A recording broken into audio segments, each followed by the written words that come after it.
예, 할렐루야, 반갑습니다. 종말의 예표라는 제목으로 하나님 말씀 함께 나누겠습니다. 우리가 그동안 살펴봤던 이사야 13장부터 23장까지는 그 이스라엘 주변 열국들의 심판에 대해 기록되어 있습니다. 자, 그리고 이제 이사야 24장부터 27장까지는 일반적으로 이제 신학자들이 이야기하기를 이사야서의 종말론이다, 이렇게 이야기를 하고 있습니다. 이사야가 1차적으로 이스라엘의 종말에 대해서 예언하고 있는 것이고, 2차적으로는 마지막 시대에 있을 진짜 종말에 대한 예표적 성격으로 오늘 우리가 살펴볼 말씀을 이야기하고 있는 것입니다.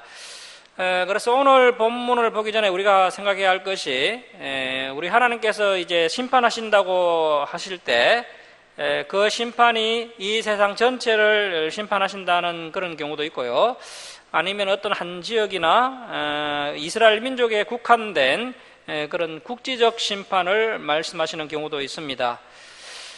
그리고 뭐 국지적인 심판이라 할지라도 가볍게 넘어갈 수 없는 부분이 있는데요, 하나님께서 분명히 이스라엘 민족을 향한 심판을 이야기하시지만 그것이 이스라엘 민족을 향한 메시지로 끝나는 것이 아니라 마지막 심판의 예표적 성격을 띠는 경우도 있다는 것입니다. 그러니까 이스라엘 백성들이 타락해서 하나님의 심판을 받고 멸망하게 된 것으로 끝나는 것이 아니라 앞으로 이제 인류가 타락을 계속하게 되면 어느 시점에 하나님께서 온 세상을 반드시 심판하실 때가 온다는 것입니다. 온 세상을 심판하실 때가 오는데 그 예표가 바로 이스라엘 민족을 향한 그 국지적인 하나님의 심판인 것이고, 그리고 국지적인 이스라엘 민족을 향한 심판으로 끝나는 것이 아니라 앞으로 인류가 타락을 계속하면 결국 한계점에 도달하게 되는데, 그때 온 세상의 마지막 심판을 맞이하게 된다는 것입니다. 자, 그래서 오늘 살펴볼 24장도 그러한 내용이 되겠습니다. 자, 24장 1절 말씀 보십시오. 보라, 여호와께서 그 이스라엘 땅을 공허하게 하시며 황폐하게 하시며 지면을 뒤집어 엎으시고 그 주민을 흩으시리니. 자, 원래 하나님께서 천지를 창조하실 때 땅이 혼돈하고 공허했다라고 창세기에 기록되어 있습니다. 하나님께서 처음 이 세상을 창조하실 때 이 세상은 아무것도 없었고 혼돈 그 자체였습니다. 자, 그런데 하나님께서 6일에 걸쳐서 이 세상을 아름답게 창조하셨죠. 이처럼 하나님께서 이 세상을 아름답게 만드신 것은 이 세상에 대한 하나님의 아름다운 계획이 있으셨기 때문입니다. 하나님은 특별히 이스라엘 민족을 선택하셔서 하나님을 떠난 이방 나라들을 하나님께로 돌아오도록 하는 그러한 계획을 가지고 계셨습니다. 자, 그런데 이스라엘 백성들은 하나님의 말씀을 던져버렸고 세상 유행이나 성공을 따라가 버렸습니다. 이스라엘 백성들은 이제 세상 사람들과 전혀 다를 바가 없게 되었습니다. 하나님께서 쓸모없게 된 그 이스라엘을 공허하게 하시며 황폐하게 하시며 지면을 뒤집어 엎으시고 그 주민을 흩으시겠다라고 말씀하십니다. 자, 2절 말씀 보십시오. 백성과 제사장이 같을 것이며 종과 상전이 같을 것이며 여종과 여주인이 같을 것이며 사는 자와 파는 자가 같을 것이며 빌려주는 자와 빌리는 자가 같을 것이며 이자를 받는 자와 이자를 내는 자가 같을 것이라. 그러니까 뭐 빈부 기촌을 막론하고 모든 이스라엘 백성들이 심판을 당하게 된다는 것입니다. 자, 3절. 땅이 온전히 공허하게 되고 온전히 황무하게 되리라. 여호와께서 이 말씀을 하셨느니라. 땅이 슬퍼하고 세잔하며 세계가 세약하고 세잔하며 세상 백성 중에 높은 자가 세약하며 땅이 또한 그 주민 아래에서 더럽게 되었으니 이는, 자, 줄을 치겠습니다.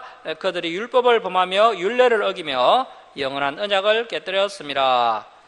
자, 이스라엘이 이렇게 종말을 맞이할 수밖에 없었던 그 종말의 원인, 이유가 뭐냐면 이사야가 분명히 이야기하기를 그것은 바로 이스라엘 민족이 율법을 범하며 율례를 어기며 영원한 언약의 말씀을 깨뜨렸기 때문에 이러한 하나님의 극심한 심판을 맞이할 수밖에 없었다라고 말씀하고 있습니다.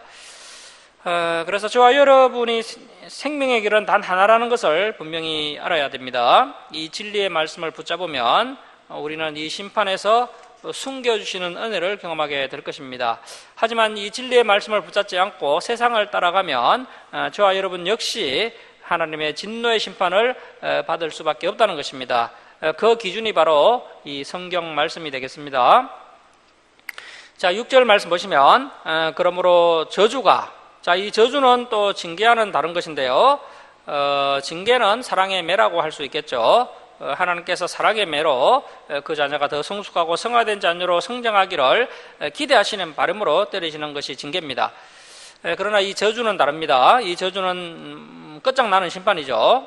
그런데 이스라엘 백성들이 반복적으로 습관적으로 또 계획적으로 하나님 앞에 계속 범죄하니까 이제 그 징계가 징계로 끝나는 것이 아니라 저주까지 가게 됩니다. 자, 그러므로 저주가 땅을 삼켰고 그 중에 사는 자들이 정죄함을 당하였고 땅의 주민이 불타서 남은 자가 적도다.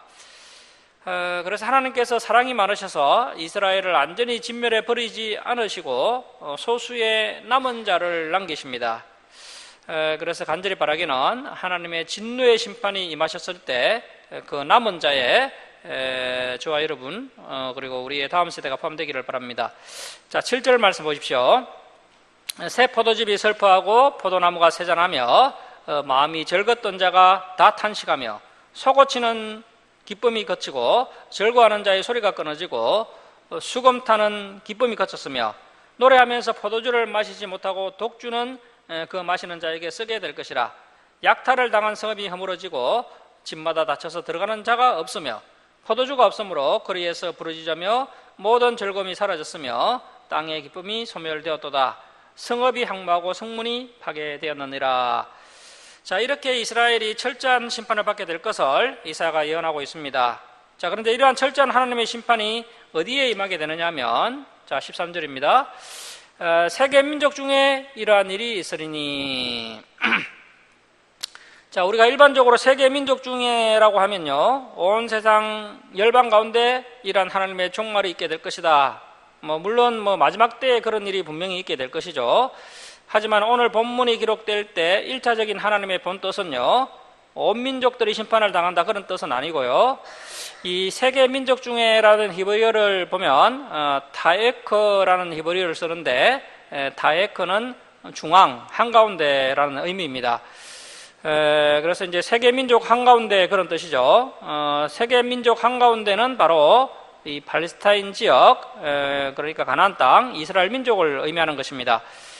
그래서 여기서 이야기하는 하나님의 심판, 하나님의 처절한 저주가 임하게 될 나라는 다름이 아니라 그 세계 민족 중앙에 있는 이스라엘 민족에게 이러한 일이 있게 될 것이다. 이렇게 말씀하고 있는 것이고요.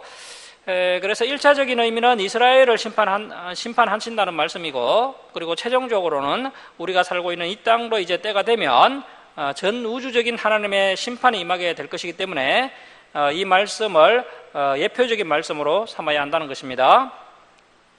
자, 13절 중반절 계속 보십시오. 곧 감람나무, 올리브나무죠. 올리브나무를 흔든 같고 포도를 거둔 후에 그 남은 것을 쭉 같을 것이니라.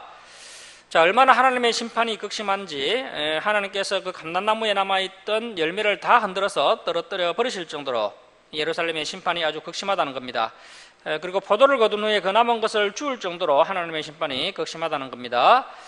자, 이처럼 이스라엘이 하나님의 백성으로서의 가치를 잃어버리게 되자, 그 소금이 짠맛을 잃어버리게 되자 결국 길에 버려져 밟히게 되는 것입니다. 그래서 반드시 소수의 사람들이 구원받게 될 것이고 그 소수의 사람들이 예루살렘으로 돌아온다는 것입니다. 구약에서 이야기하는 소수의 남은 자는 바로 선택된 하나님의 백성들을 의미합니다. 구약에서 소수의 남은 사람들이 다시 예루살렘으로 돌아왔듯이 하나님의 선택된 백성들은 마지막 때에 그 새 예루살렘 성, 새 하늘과 새 땅, 천국에 들어가게 될 것이다라고 성경은 우리에게 말씀하고 있습니다. 그래서 우리가 그 소수의 남은 자에 포함되기 위해서 저와 여러분이 어떻게 해야 되겠습니까?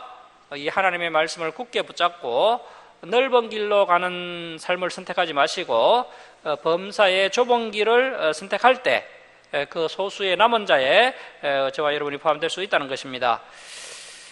그리고 이제 14절 말씀에 소수의 남은 자에 대한 희망, 소망이 묻어나고 있습니다. 자, 14절입니다. 무리가 소리를 높여 부를 것이며 여호와의 위엄으로 말미암아 바다에서부터 크게 애치리니. 자, 대다수의 사람들은 하나님의 저주를 경험하게 될 것이지만 소수의 남은 무리들은 그 하나님의 저주가 임하는 가운데 숨겨주시는 은혜를 경험하게 될 것이고, 그래서 여호와를 기뻐하고 소리 높여 찬양하며 여호와의 위엄을 고백하는 그러한 일들이 있게 될 것이다 라고 이사야가 예언하고 있습니다. 자, 15절 그러므로 너희가 동방에서, 자, 이 동방은 바벨론을 의미합니다. 그래서 바벨론에서 여호와를 영화롭게 하며 바다의 모든 섬에서 이스라엘의 하나님 여호와의 이름을 영화롭게 할 것이라. 땅끝에서부터 노래하는 소리가 우리에게 들리기를 어려우신 이에게 영광을 돌리세 하도다. 자, 그래서 이스라엘은 완전히 멸망당하게 될 것이지만 소수의 남은 자들은 숨겨주시는 은혜를 경험하게 되면서 그래서 결국 이제 남유다가 바벨론에게 멸망당하고 이제 소수의 사람들이 포로로 끌려가게 되지만 그 소수의 사람들은 그래도 희망이 있다는 것입니다. 바벨론의 포로로 끌려가게 되면 절망과 슬픔이 가득하게 될 줄 알았는데 오히려 그것이 하나님의 뜻이었던 것이고 바로 하나님의 인도하심이었습니다. 그래서 바벨론에 끌려감으로 오히려 여호와를 영화롭게 하는 일들이 일어나게 될 것을 예언하고 있습니다. 우리가 이제 다음에 구약 성경 후반부로 넘어가면요, 이스라엘 백성들이 포로 생활을 하면서 오히려 하나님을 영화롭게 하고 하나님을 찬양하는 그러한 놀라운 일들이 있게 됩니다. 이방 나라 바벨론 왕이 하나님을 고백하게 됩니다. 그리고 또 페르시아 왕이 에스더나 모로드게나 또 에스라나 느헤미야 같은 그런 사람들을 통해서 하나님을 알게 되고요. 그래서 하나님께 영광을 돌리게 됩니다.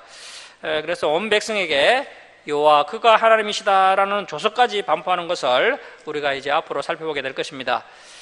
그래서 이러한 말씀들이 이제 구약 성경 후반부에 다 성취가 됩니다. 자, 16절 중반절을 계속 보시면 그러나 그 바벨론 포로로 끌려간 사람들에게는 희망이 있지만 그러나 문제는 이스라엘 땅이 문제라는 거죠. 그러나 나는 이르기를 나는 세자나였고 나는 세자나였으니 내게 하가 있도다. 배신자들은 배신하고 배신자들이 크게 배신하였도다. 그래서 이러한 말씀들을 보면서 우리가 이제 마지막 때를 생각해 봐야 하는데요. 이제 그 7번째 나팔을 불 때 예수님께서 재림을 하십니다. 그때 하나님의 선택된 백성들은 분명히 휴거가 되고 또 이미 죽었던 자들은 부활하게 되는데요. 마지막 7번째 나팔을 불 때 하나님의 선택된 백성들은 그 불이 섞인 유리바다 건너편에 숨겨주시는 은혜를 경험하게 될 것이고 그리고 또 신랑 되신 예수님과 함께 혼인잔치에 참여하게 될 것이고요. 더 나아가 이제 앞으로 천년왕국을 맞이하게 될 것입니다. 하지만 선택받지 못한 이 땅의 남은 자들에게는 진노의 7 대접 심판이 임하게 된다라고 요한계시록에 분명히 기록되어 있습니다. 그것이 앞으로 이제 실제로 일어나게 될 일이고요. 오늘 말씀은 예표, 그림자가 되는 것입니다. 그래서 이스라엘 땅에 남아 있는 자에게는 하나님의 더 큰 심판이 심판이 오게 되어서 이제 끔찍한 일이 일어나게 되는 거죠. 17절에도 그런 내용이 계속 나옵니다. 자, 17절 말씀 보십시오. 땅의 주민아 두려움과 함정과 올무가 내게 이르렀나니 두려운 소리로 말미암아 도망하는 자는 함정에 빠지겠고 함정 속에서 올라오는 자는 올무에 걸리리니 이는 이에 있는 문이 열리고 땅의 기초가 진동함이라. 그래서 여전히 이스라엘 땅 가운데 남아있는 사람들은 아무런 답이 없다는 겁니다. 마찬가지로 저와 여러분이 이 세상에 남아있으면 이 세상 것만 바라보고 있으면 아무런 답이 없습니다. 반드시 함정에 걸리게 되고 함정에서 올라왔다 하더라도 또 올무에 걸리게 되는 것이 이 세상 사람들이라는 겁니다. 이제 19절 이하는 심판에 대한 방법이 나오는데요. 그 하나님의 심판에 대한 방법 중에 하나가 지진이다라고 말씀하고 있습니다. 그래서 지금 지진을 연구하는 학자들의 보고에 의하면요, 전 세계의 지진들이 계속해서 활성화되고 있고요.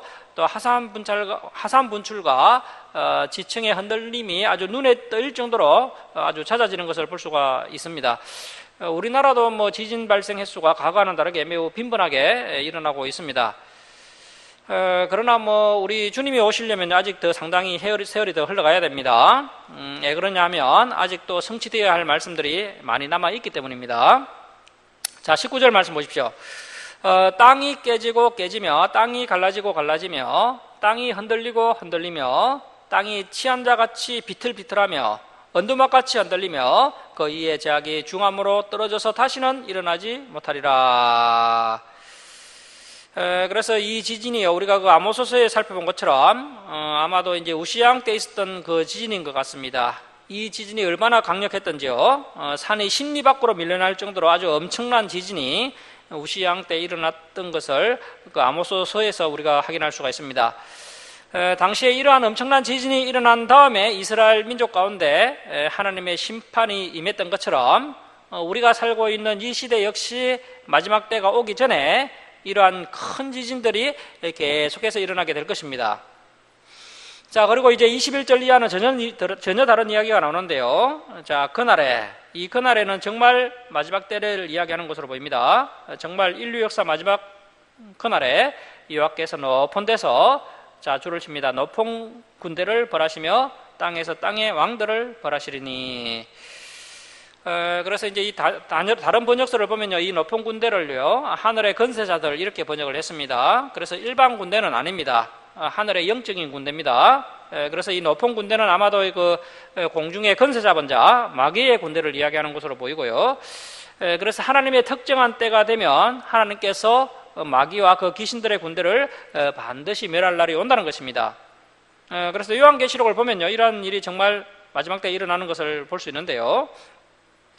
자, 그리고 우리가 또 유심히 봐야 할 부분이 하나님께서 마귀를 벌하시고 또 누구를 벌하시느냐 하면 이 땅의 왕들을 벌하신다라고 말씀하고 계십니다. 이것은 이제 마지막 때가 되면 될수록 이 땅의 지도자들이 의를 행하고 선을 행하고 백성들을 공평과 정의로 다스리는 것이 아니라 마지막 때가 되면 될수록 어려운 지도자가 나오지 않게 된다는 것입니다. 오히려 이 마지막 때가 되면 이제 적 그리스도가 이 세상 권력을 다 장악하게 되고요. 이 땅의 지도자들도 그 적 그리스도에게 다 장악이 되면서 그들이 다 적 그리스도의 종이 된다는 겁니다. 그래서 정말 마지막 때가 되면 마귀에게 줄을 대고 있는 그 지도자들도 함께 멸망을 받게 된다는 것입니다. 그래서 마지막 때가 다가올수록 세상 권세와 마귀가 결탁을 하게 된다는 거죠. 이러한 예언을 이사야가 하고 있습니다. 자, 22절 말씀 우리 함께 읽겠습니다. 자, 시작. 그들이 재수가 깊은 옥에 모임같이 모이게 되고 옥에 갇혔다가 일어날 후에 형벌을 받을 것이니라. 자, 이러한 말씀도 참 놀라운 말씀인데요. 어떻게 구약시대 이사야 선지자가 이런 부분까지 다 내다봤을까 하는 그런 참 놀라움이 있습니다. 22절에 이 옥이라는 것은 음부라는 곳입니다. 음부. 우리가 이 천국과 지옥에 대한 개념도 좀 빨리 성경적으로 바르게 정리를 해야 됩니다. 우리가 죽으면 바로 천국으로 가는 것은 아닙니다. 성경을 보면요, 진짜 천국을 가는 그 중간 단계가 있다는 것이죠. 그래서 하나님의 선택된 백성이 죽으면 이제 그 나건이라는 곳으로 갑니다. 나건. 성경에서는 아브라함의 품이라고 말씀하고 있는데요. 그 나건이라는 곳에 이제 우리가 계속 머무는 것이 아니라 예수님이 재림하실 때까지 머물게 됩니다. 그래서 이제 7번째 나팔을 불 때요, 그때 이제 우리가 부활의 몸을 입고 비로소 진짜 천국, 새 예루살렘 성으로 들어가게 된다는 것입니다. 그리고 이제 불신자들이 죽으면 바로 지옥에 가는 것은 아니고요, 지옥의 중간 단계인 음부라는 곳에 거하다가 이제 예수님이 재림하신 후에 그 안 믿는 불신자들도 부활합니다. 심판의 부활을 해서 그래서 이제 백보자 심판을 받고요. 그 부활한 몸으로 영이 가는 게 아니고요, 부활한 몸으로 불타는 유황불못에 던져지게 된다는 거죠. 그곳이 진짜 지옥입니다. 그래서 여기서 말하는 이 옥이라는 것은 지옥 가기 전에 중간 단계 음부를 이야기하는 것입니다. 그래서 21절에 나왔던 그 악한 자들이 하나님의 벌을 받고 음부로 가게 된다는 겁니다. 음부로 갔다가 일어날 후에 형벌을 받게 된다. 그래서 이제 진짜 유황불이 타는 그런 지옥에 들어가게 된다. 이렇게 말씀하고 있다는 것입니다. 여기서 또 일어날 후라는 것은 천년왕국을 이야기하는 것으로 보입니다. 하나님의 벌을 받고 일단 음부에 가 있다가 거기에서 뭐 다 끝난 것이 아니라 천년왕국이 지난 후에 하나님의 진짜 심판, 그 백보자 심판을 받은 이후에 지옥불에 떨어지는 그러한 이야기를 이사야가 예언하고 있습니다. 그리고 이제 세상을 미혹하던 마귀 역시 하나님께서 붙잡아서 무저갱에 던져 넣어 버리시죠. 하나님께서 무저갱의 열쇠와 큰 쇠사슬을 가진 천사를 보내셔서 그 마귀를 결박해서 무저갱에서 이제 천년 동안 가두게 됩니다. 가두었다가 이제 천년왕국이 다 끝난 다음에 그 마귀가 다시 풀려나게 되죠. 그래서 천년왕국 후에 마귀가 잠시 풀려났다가 그 마귀가 다시 한번 세계 전쟁을 일으킵니다. 러시아와 이슬람권을 선동해서 하나님의 거룩한 성산인 예루살렘과의 마지막 전쟁, 그것이 이제 아마겟돈 전쟁인데요. 그 전쟁을 일으키게 되고 그 마지막 전쟁 때 하나님께서 그 마귀를 진멸하시고 그 마귀를 불과 유황이 타는 불못으로 집어 던져 넣으시는 그러한 장면을 요한계시록 20장에서 볼 수가 있습니다. 그래서 이사야가 어떻게 이렇게 요한이 봤던 이러한 미래를 이제 이사야가 봤는지 그것도 참 신기한 그러한 말씀이 되겠습니다. 23절 말씀 보시면 이사야가 이제 부분적으로 마지막 시대의 한상을 또 보게 되는데요. 자, 23절 말씀 보십시오. 그때 달이 수치를 당하고 해가 부끄러워하리니, 자, 달이 수치를 당하고 해가 부끄러워하시는 일이 언제 일어나게 됩니까? 마지막 6번째 인이 떨어질 때 일어나게 되는 환란입니다. 그래서 이제 이 땅에 이제 환란이 일어나게 되는데요. 그 환란의 시작이 바로 첫 번째 인이 떨어진 다음부터 환란이 시작되게 됩니다. 그리고 6번째 인이 떨어질 때 이제 달이 수치를 당하고 해가 부끄러워하는 그런 일이 일어나게 됩니다. 그래서 이것은 요한계시록 6장 12절에 나오는 그런 말씀이 되겠습니다. 이는 만군의 여호와께서 시온산과 예루살렘에서 왕이 되시고 그 장로들 앞에서 영광을 나타내실 것임이라. 그래서 이 구약의 예언자들도요, 이렇게 종말의 소설을 상당히 많이 제공하고 있습니다. 구약의 예언자가 하는 말이 다르고 신약의 예언자가 하는 말이 다르다면 우리가 참 헷갈리고 의심도 들겠죠. 하지만 구약의 예언자가 봤던 내용을 신약의 예언자가 동일하게 보고 있는 것을 봤을 때 이 성경의 예언은 한결같고 그래서 반드시 다 성취가 된다는 것입니다. 우리 김천 주사랑교회 성도님들은요, 유튜브에, 우리 김천 주사랑교회 유튜브에 요한계시록 성경 강좌가 있으니까 한번 꼭 들어보시기 바랍니다. 우리가 요한계시록을 알아야 비로소 성경 전체를 이해할 수 있고 그래야 또 우리의 믿음이 더 견고하게 됩니다.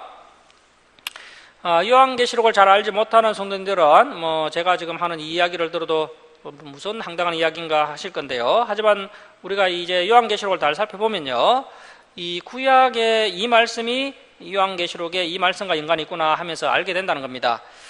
그래서 종말론의 집대성은 역시 요한계시록이고 이러한 종말론적인 소스가 안전히 이해되기 위해서는 반드시 요한계시록을 살펴봐야 한다는 겁니다. 그리고 우리가 이렇게 구약의 이러한 소스를 알고 있을 때 요한계시록을 또 훨씬 더 잘 이해할 수가 있다는 겁니다. 그래서 우리가 성경을 정말 제대로 파악하려면 구약 성경부터 차례대로 말씀을 봐야 됩니다. 자, 이렇게 이사야가 놀랍게도 마지막 때를 예언하고 있습니다. 자, 그리고 이제 25장에는 이사야가 찬송을 하고 있습니다. 참 아름다운 찬송인데요. 자, 이사야 25장 1절입니다. 여호와여, 주는 나의 하나님이시라. 내가 주를 높이고 주의 이름을 찬송하리니 주는 기사를 옛적에 정하신 뜻대로 성실함과 진실함으로 행하셨습니다. 자, 주를 쳐놓습니다. 주는 기사를 옛적에 정하신 뜻대로 성실함과 진실함으로 행하셨습니다. 자, 하나님께서 일을 하실 때 항상 성실함과 진실함으로 일을 하시죠. 자, 그렇다면 하나님의 형상인 우리는 어떠해야 되겠습니까? 우리의 삶 가운데 진실함이 있어야 합니다. 어떤 일을 맡았을 때 감정에 따라 왔다 갔다 하면 안 되고요, 성실하게 일을 해야 한다는 거죠. 그래서 이후에 보면 이제 25장에 이사야의 찬송이 나오는데요. 이제 이후에 하박국서에서 이 하박국이 뭐라고 하느냐면, 어떻게 바벨론이 이 바벨론이라는 이 악인이 의인 이스라엘을 칠 수 있습니까? 하나님 정말 상식적으로 맞지 않지 않습니까? 막 따지면서 하나님께 질문을 던지는 그 하박국 선지자의 모습을 볼 수 있는데요. 그때 하나님께서 그 하박국에게 설명을 자세히 해주시자 하박국이 비로소 깨닫게 됩니다. 그래서 하박국이 악인이라고 생각했던 그 바벨론은 이스라엘을 심판하기에 하나님께서 보내셨다는 사실을 깨닫고요, 하박국이 뒤늦게 그러한 사실을 알고는 두렵고 떨림으로 하나님을 찬송하는 장면이 나옵니다. 그래서 우리 그 부분 한번 보도록 하겠습니다. 자, 하박국 3장 17절 말씀 한번 올려주십시오. 하박국 3장 17절 말씀 보십시오. 우리가 찬송하면서 많이 불렀던 내용이죠. 자, 비록 무화과 나무가 무성하지 못하며 포도나무에 열매가 없으며 감나나무에 소출이 없으며 밭에 먹을 것이 없으며 우리의 양이 없으며 양간에 소가 없을지라도 나는 여호와로 말미암아 즐거워하며 나의 구원의 하나님으로 말미암아 기뻐하리로다. 그래서 하박국이 아주 두렵고 떨림으로 이러한 고백을 하는 것을 볼 수가 있습니다. 비록 바벨론에 의해서 이제 남유다가 완전히 멸망당하고 이러한 일이 실제로 일어나더라도 나는 하나님의 구원의 하나님으로 말미암아 기뻐하겠습니다 하면서 하박국이 이렇게 아름다운 고백을 하는 것을 볼 수 있습니다. 그래서 이 이사야의 고백 역시도 아주 숭고하고 아름다운 고백이라 할 수 있는데요. 하나님께서 아수르를 통해서 이제 하나님께서 아수르를 바벨론을 통해 멸망시켜 버리시죠. 그리고 그 바벨론은 또 페르시아를 통해서 하나님께서 멸망을 시키십니다. 그런데 이러한 일련의 과정들이요, 우연히 일어난 것이 아니라 하나님께서 이미 정하신 뜻대로 성실함과 진실함으로 다 행하신 것이라는 겁니다. 그래서 아수르의 패망과 또 바벨론의 패망, 그리고 또 앞으로는 또 페르시아의 그 패망 같은 그런 세계 역사의 흐름이 하나님의 진실함과 성실한 그 경영 속에서 다 이루어진 일임을 이사야가 이렇게 고백하는 것을 볼 수가 있습니다.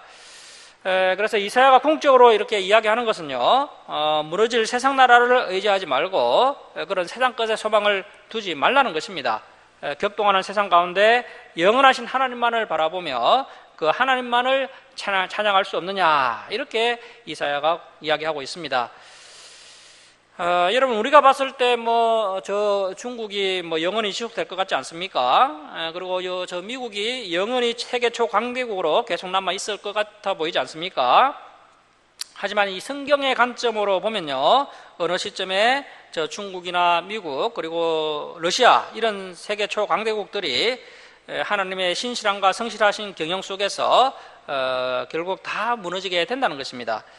자, 여러분, 그러한 환난 가운데 그 하나님만을 바라보며 그 하나님의 성실함과 진실함을 고백하며 이 세상이 격동함으로 말미암아 나의 아파트 값이 폭락하고 나의 주식이 휴지 조각이 되고 이 세상이 혼란하여서 어떻게 될지 모르는 그런 참 불안한 정세 가운데 그래도 주님만을 바라보며 그 주님의 성실하심과 진실하심을 기억하며 그분만을 그 하박국과 이사야처럼 우리가 고백할 수 있어야 한다는 것입니다. 지금 이사야가 그러한 찬송을 하나님께 올려드리고 있는 것입니다. 자, 우리 2절, 3절 우리 한번 함께 읽겠습니다. 자, 시작.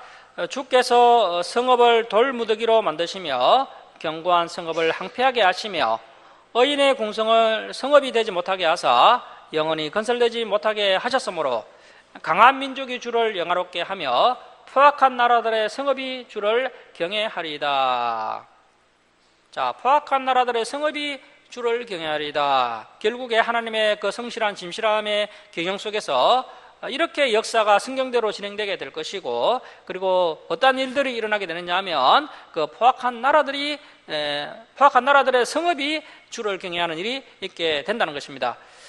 그래서 이제 북이스라엘에 이어 남유다까지 다 멸망당하게 되지만, 그래서 이제 남유다 백성들이 바벨론의 포로로 끌려가서 그 다니엘, 사드락, 메삭, 아벳노고의 하나님을 바벨론 왕이 오히려 찬양하는 그러한 일이 있게 되고요. 그리고 그 페르시아 고레스 황제가 그 다니엘에게 성경을 배워서 하늘의 신 여호와야말로 세상 만국의 신이다, 이러한 놀라운 고백을 페르시아 황제가 하는 일들이 이후에 이제 역사 가운데 실제로 일어나게 되는 것을 볼 수 있습니다. 그래서 이사야가 그러한 일을 지금 예언하고 있는 것으로 보입니다.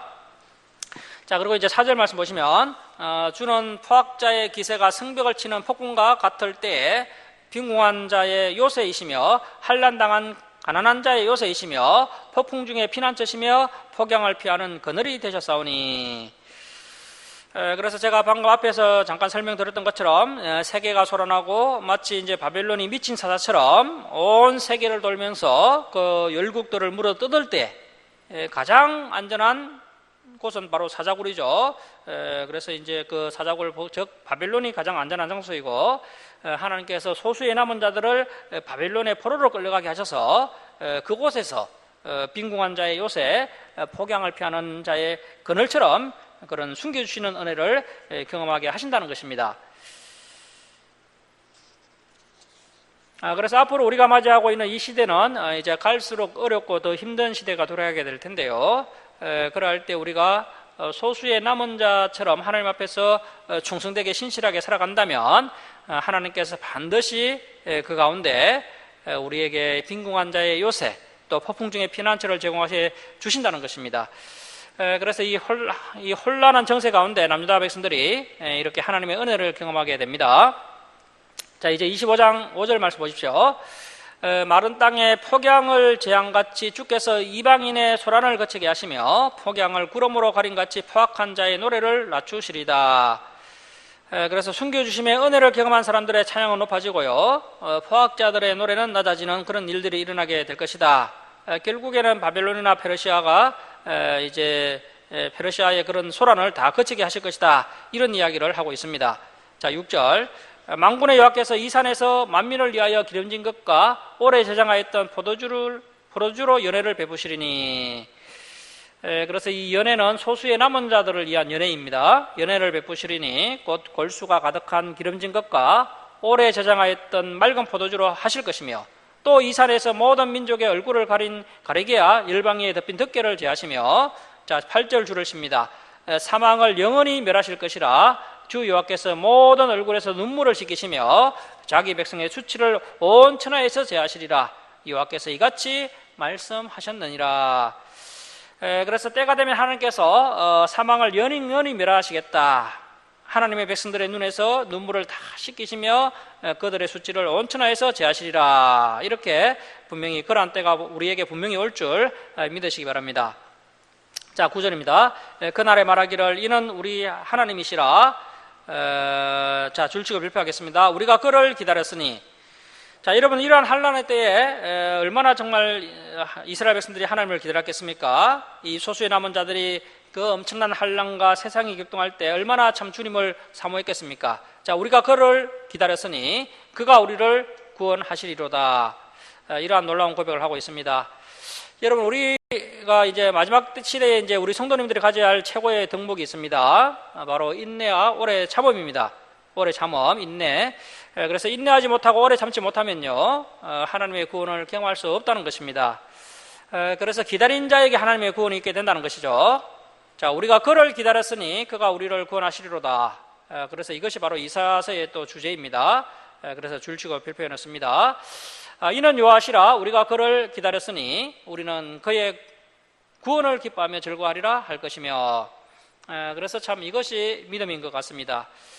사실 지금은 구원이 눈에 보이지 않습니다. 지금 눈에 보이는 것은 아수르나 바벨론, 페르시아 이러한 강대국들의 포악만 보이지 하나님의 구원은 눈에 보이지 않습니다. 자, 그런데 그 가운데 구원을 바라보면서 인내하며 기다리는 것이 바로 믿음이라는 것입니다.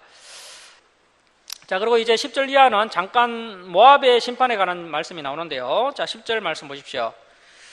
여호와의 손이 이 산에 나타나시리니 모압이 거름물 속에 초계가 밝힌 같이 자기 처소에 밟힐 것인적 그가 헤엄치는 자가 헤엄치려고 손을 편같이 그 속에서 그의 손을 펼 것이나 여호와께서 그의 교만으로 인하여 그의 손이 능숙함에도 불구하고 그를 누르실 것이라.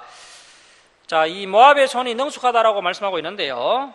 자, 여러분, 이 세상에서 아무리 처세술이 뛰어나고 세상 살아가는 방법이 아주 뛰어난 사람이라 할지라도, 그래서 아무리 능숙한 사람이라 할지라도 결국에는 교만하면 망하게 된다는 것입니다. 자, 능숙함에도 불구하고 그를 누르실 것이라. 내 성벽에 높은 요새를 헐어 땅에 내리시되 진투에 미치게 하시리라. 자, 이제 26장으로 갑니다. 오늘은 이제 우리가 26장까지 다 살펴보고 마치겠습니다. 26장에 우리가 제목을 붙인다면 마지막 때의 성도의 자세다라고 말씀할 수 있겠습니다. 마지막 때의 성도의 자세. 자, 26장 1절 말씀 보십시오. 그날에 유다 땅에서 이 노래, 승리의 노래를 부르리라. 우리에게 견고한 성읍이 있으며 여호와께서 구원을 성벽과 애벽으로 삼으시리로다. 그래서 여러분, 우리 하나님의 백성들은요, 패배자의 노래를 부르면 안 됩니다. 승리의 노래를 불러야 하는데, 왜냐하면 하나님께서 친히 우리의 성벽이 되어 주시기 때문에, 견고한 성읍이 우리에게 있기 때문에 그렇습니다. 나의 의와 나의 능숙한 처세술로 인해서 우리가 승리의 노래를 부르는 것이 아니라, 비록 나는 약할지라도 우리의 견고한 산성 되시는 하나님으로 말미암아 우리가 승리의 노래를 부르게 된다는 것입니다. 자, 2절입니다. 너희는 성읍의 문들을 열고 시내를 지키는 어려운 나라가 들어오게 할지어다. 그래서 여호와라는 그 견고한 성읍이 있는데 그 성읍에 누가 들어가게 되느냐? 신의를 지키는 어려운 자들이 들어오게 된다는 겁니다. 이 신의라는 것은 좀 쉽게 번역하면 믿음이라고 할 수 있겠습니다. 이 믿음의 다른 뜻은 신실함, 충성됨이죠. 그래서 저와 여러분이 무너지지 않는 견고한 여호와의 성에 들어갈 수 있는 사람이 되어야 하는데요. 그런 사람들은 바로 믿음의 사람이라는 겁니다. 그리고 또 신실하고 충성된 사람이라는 겁니다. 여러분, 사람이 신실하지도 않고 충성되지도 않으면요, 그 믿음이 가짜일 수 있고요. 그러한 사람은 여호와의 성, 새 예루살렘 성에 들어갈 수가 없습니다. 그리고 3절은 또 아주 중요한 말씀이 나오는데요. 자, 줄치고 발표하겠습니다. 주께서 심지가 견고한 자를 평강하고 평강하도록 지키시리니 이는 그가 주를 신뢰함이니이다. 자, 여기서 이 심지라는 히브리어는 예체르라는 히브리어인데 목적, 결심 그런 뜻입니다. 그러니까 심지가 견고한 자라는 것을 좀 의역해 보면요, 목적이 분명한 사람입니다. 결심이 확실한 사람입니다. 여러분, 사람이 한번 목표를 정하면 어떤 일이 있어도 그 목표를 향해 달려가는 사람이 되어야 합니다. 한번 결심을 하면 하늘이 두 쪽이 나는 일이 있어도 그 결심이 흔들리지 않는 사람이 되어야 합니다. 여러분, 우리가 하나님을 향해 하나님의 뜻을 이 땅에 이루어드리는 것에 있어서는 이러한 목적의식, 이러한 견고한 결심을 가지고 있어야 한다는 것이죠. 그러한 사람은 바로 세상이 감당하지 못할 믿음의 사람입니다. 하지만 대다수의 사람들은요, 심지가 견고하지 못한 것을 보게 됩니다. 상황에 따라 얼마든지 달라질 수 있는 그런 상황 논리를 주장하고 있습니다. 하나님의 진리의 말씀은 상황을 초월하고 여건을 초월한다라고 이야기하지만 오늘날 나약한 기독교인들은 그 상황 논리를 앞세워서 상황에 따라 적용점이 달라질 수 있다라고 이야기하고 있습니다. 상황에 따라 얼마든지 예배할 수 있고 예배하지 않을 수 있다. 형편에 따라 하나님께 헌신할 수 있고 헌신하지 않을 수 있다.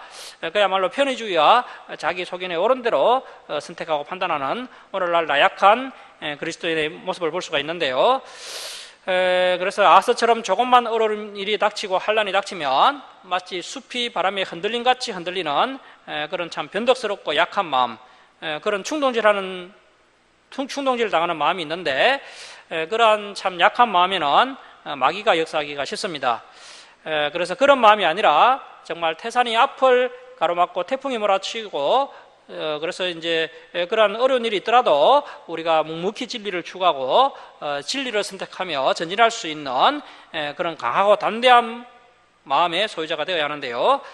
그 바로 심지가 견고한 자의 마음을 우리가 소유해야 한다는 것입니다. 그래서 이제 존 버전이 쓴 철로 역정이라는 그 책을 보면요, 이제 천국까지 이르는 길에 수많은 장애물과 수많은 시험과 장벽과 올무와 함정이 있다라고 소개하고 있습니다. 그런데 안타깝게도요, 수많은 장애물과 시험과 장벽과 올무와 함정 앞에서 많은 사람들이 그 중간에서 길을 다 포기해 버린다는 것입니다. 그래서 겹겹으로 다가오는 수많은 어려움과 장애물 앞에서 수많은 사람들이 포기를 하고 천국으로 가지 못하는 그런 이야기가 철로 역정에 기록되어 있는 것을 볼 수 있습니다. 그래서 간절히 바라기는 우리의 마음이 하나님 앞에서 목적이 분명한 자, 결심이 확실한 자, 마음이 견고한 자가 될 수 있기를 바랍니다. 그러한 자에게 하나님께서 놀라운 은혜를 허락하시는데요, 바로 평강입니다. 평강. 평강이 무슨 큰 은혜인가 하겠지만요, 어려움과 환난 가운데서도 이 평강을 누릴 수 있다는 것은 정말 놀라운 하나님의 은혜입니다. 그리고 목적이 분명한 것, 결심이 확실한 것, 마음이 견고한 것이 왜 이토록 중요하냐면 그것이 바로 하나님을 신뢰하는 것이기 때문입니다. 다시 말하면 내가 정말 하나님을 신뢰하는 사람이라면 하나님 앞에서 목적이 분명합니다. 내가 정말 하나님을 신뢰하는 사람이라면 나의 결심이 확고해집니다. 내가 정말 하나님을 신뢰하는 사람이라면 나의 마음이 강하고 담대하게 된다는 것입니다. 사랑하는 성도 여러분, 하나님을 신뢰하십니까? 그렇다면 목적을 분명히 하시고 또 결심을 확실히 하시고 또 마음을 견고히 하십시오. 그리하면 하나님께서 평강하고 평강하도록 저와 여러분을 굳게 지켜주실 것입니다. 자, 이제 4절 말씀 보십시오. 너희는 여호와를 영원히 신뢰하라. 주 여호와는 영원한 반석이심이로다. 높은 데 거주하는 자를 낮추시며 소선성을 헐어 땅에 엎으시되 진토에 미치게 하셨도다. 발이 그것을 밟으리니 곧 빈궁한 자의 발과 곰핍한 자의 걸음이로다. 의인의 길은 정직함이여 정하신 주께서 의인의 첩경을 평탄하게 하시도다.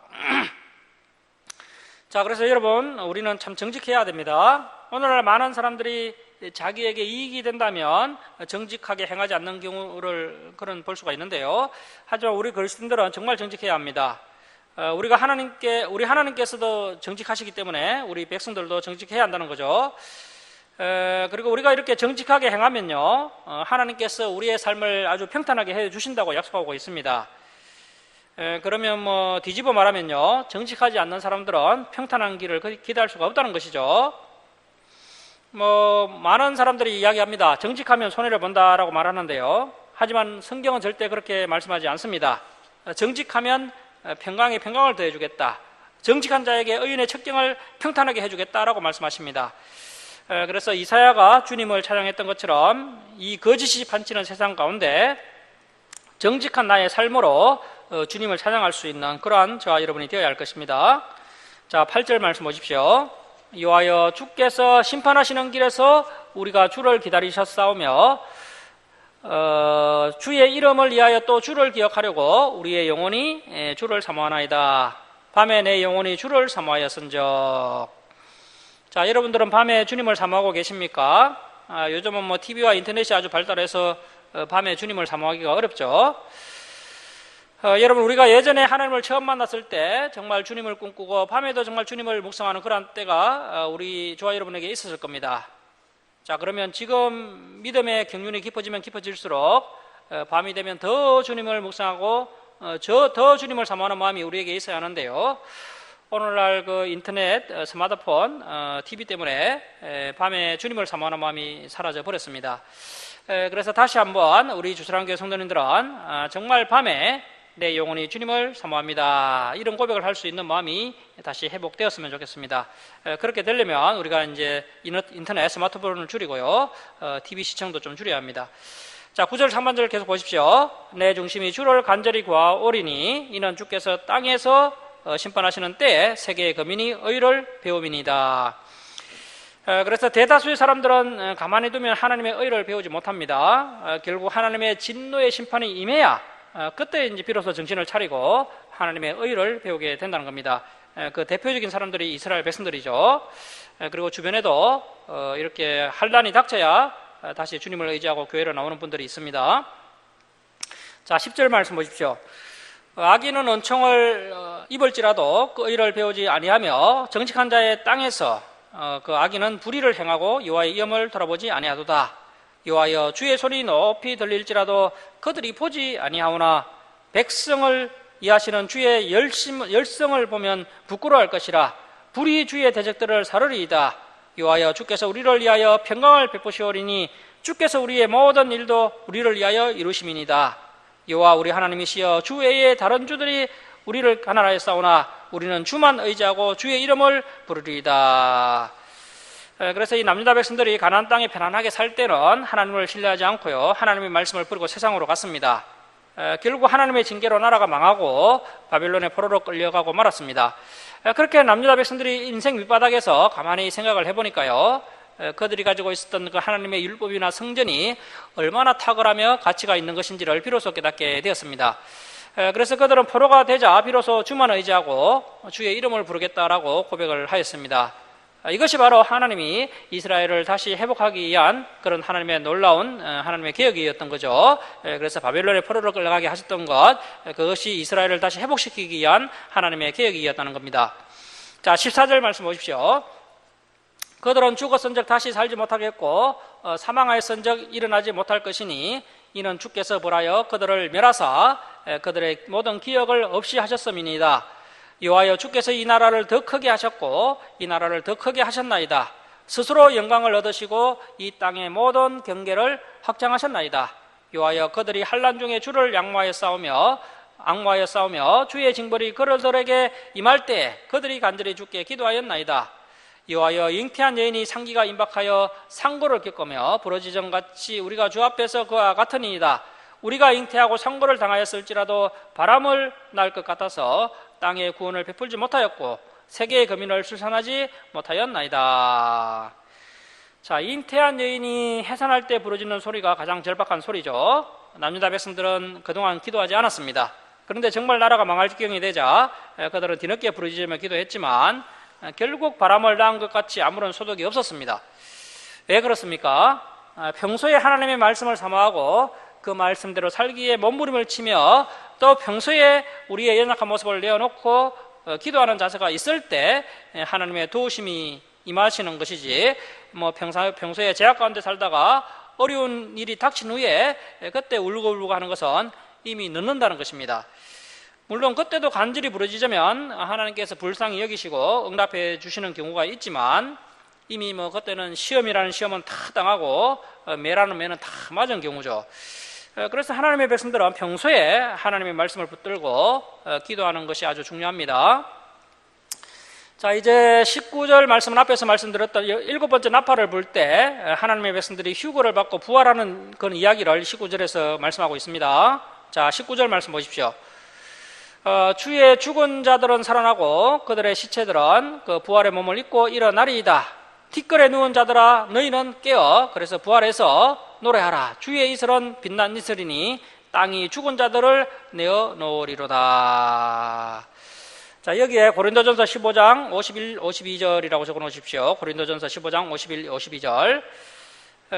그래서 저와 여러분이 사실 이 날을 기대하고 있지 않습니까? 아마 저와 여러분이 살아있을 때는 7번째 나팔이 불어서 휴거받을 날은 오지 않을 것으로 보이는데요.